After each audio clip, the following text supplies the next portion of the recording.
Bismillahirrahmanirrahim. Mari berbuat sebagaimana Umar bin Khattab berbuat dalam Islam. Buktikan kejujuran Islam kita. Buktikan kejujuran keislaman kita di hadapan Allah Subhanahu wa taala. Apa yang sudah kita lakukan terhadap Islam? Apa yang kita sudah lakukan terhadap sunnah Nabi Muhammad sallallahu alaihi wasallam? Apa peran kita?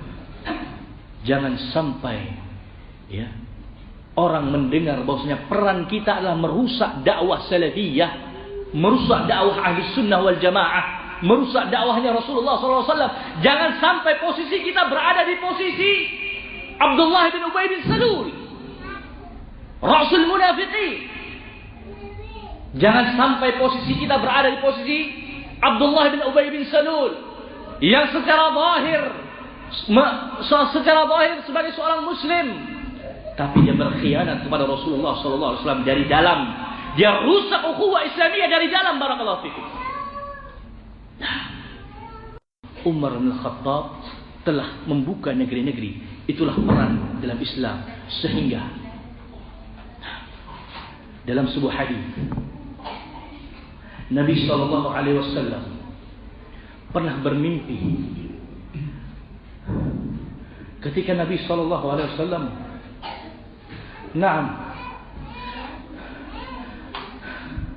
ketika Nabi SAW bermimpi masuk dalam syurganya Allah Subhanahu wa taala. Ketika Nabi SAW melihat ada wanita-wanita yang sedang mengambil wudhu di sebuah istana yang megah, maka Nabi SAW bertanya kepada wanita tersebut,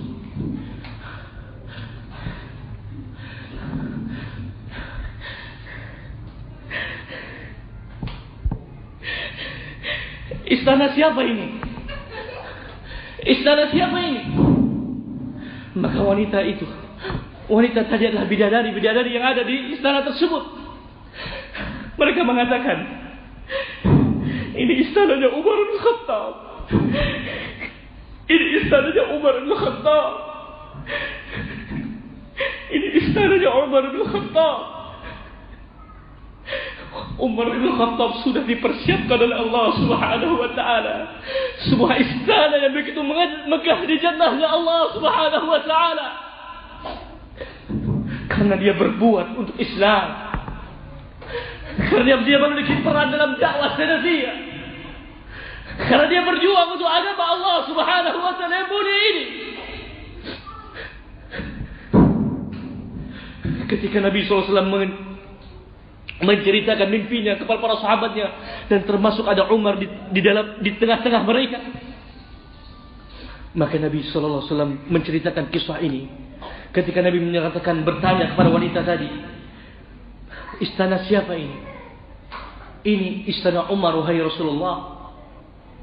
Maka tadinya Rasulullah hendak ingin melihat isi istana Umar bin Khattab.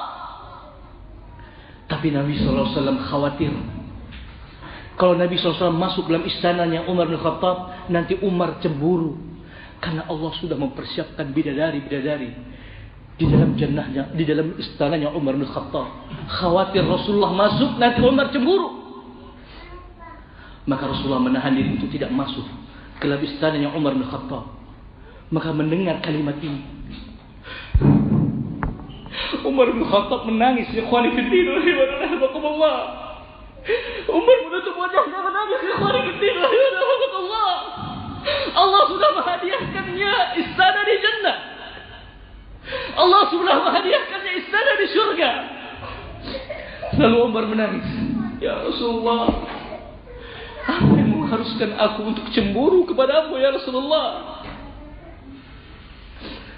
Apa yang mengharuskan Umar untuk cemburu kepada Nabi Muhammad sallallahu alaihi wasallam dalam keadaan sampai detik darah penghabisan, Umar selalu berada di sisi Rasulullah sallallahu alaihi wasallam, membela Rasulullah sallallahu alaihi wasallam.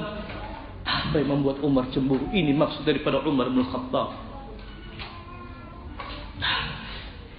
Umar bin Khattab sudah dipersiapkan tempatnya istana yang begitu megah di jannahnya Allah Subhanahu wa taala.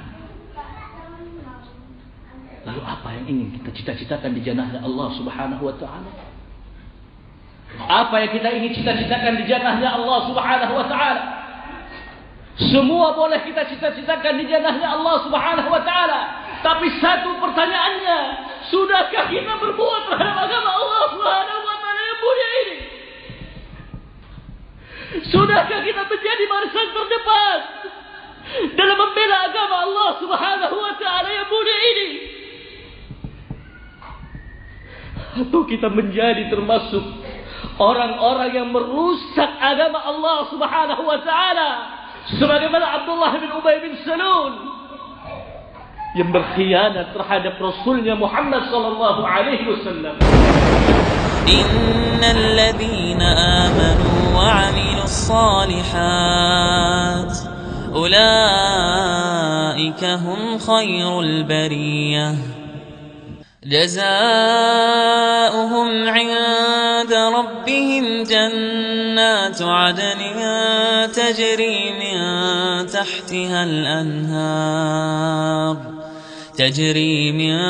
تحتها الأنهار خالدين فيها أبدا رضي الله عنهم ورضوا عنه ذلك لمن خشي ربه